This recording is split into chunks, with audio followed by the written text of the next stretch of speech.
શકાય છે। વાવમાં ભાજપની જીત બાદ મુખ્યમંત્રી ભૂપેન્દ્ર પટેલે એક્સ પર જાણકારી આપી છે, અભિનંદન આપ્યા છે।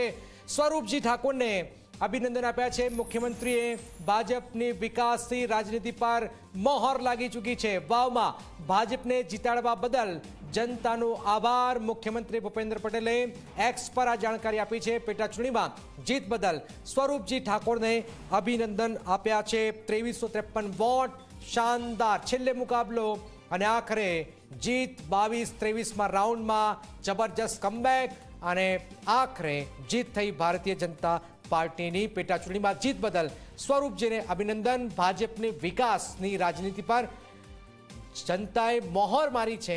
મુખ્યમંત્રીએ આ વાત કરી છે અને આભાર પણ વ્યક્ત કર્યો છે। વાવમાં ભાજપની જીત અને મુખ્યમંત્રીએ સ્વરૂપજી ઠાકોરને અભિનંદન પણ આપ્યા છે।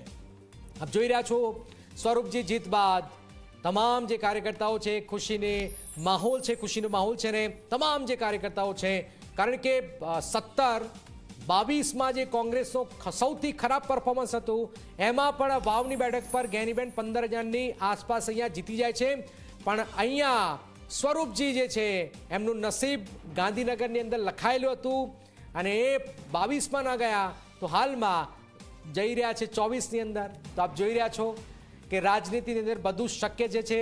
જે હારે છે એ જીતે પણ છે, જે જીતે છે એ હારે પણ છે। આ જ રાજનીતિ છે અને રાજનીતિ ઘણું બધું કહી જાય છે અને એટલા જ માટે બનાસકાંઠાની વાવની બેઠક જે છે એ ઉત્તમ ઉદાહરણ છે। ગુજરાતની રાજનીતિને સમજવાનું મુખ્યમંત્રીએ ટ્વીટ કર્યું છે, એક્સ પર જાણકારી આપી કે વાવ વિધાનસભાની પેટા ચૂંટણીમાં યશસ્વી વિજય પ્રાપ્ત કરવા બદલ ભાજપના ઉમેદવાર સ્વરૂપજી ઠાકોરને તેમજ સૌ કર્મઠ કાર્યકર્તાઓને હૃદયથી અભિનંદન। ભાજપની વિકાસની રાજનીતિ પર વિશ્વાસની મોહર મારવા બદલ નાગરિકોનો ખૂબ ખૂબ આભાર। મુખ્યમંત્રી ભૂપેન્દ્ર પટેલે એક્સ પર આ વાત લખી છે, અભિનંદન આપ્યા છે। સ્વરૂપજી ઠાકોરને 162નો આંકડો ગુજરાત વિધાનસભાની અંદર થઈ ચૂક્યો છે ભારતીય જનતા પાર્ટીનો।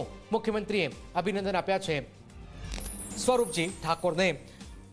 જે રીતનો મુકાબલો રહ્યો છે એ જબરજસ્ત રોમાંચક મુકાબલો રહ્યો છે અને બનાસકાંઠાની અંદર જે લોકસભામાં ભાજપની હાર થઈ એનો વળતો જવાબ, એનો બદલો ભારતીય જનતા પાર્ટીએ વાવ પર લઈ લીધો છે। વાવ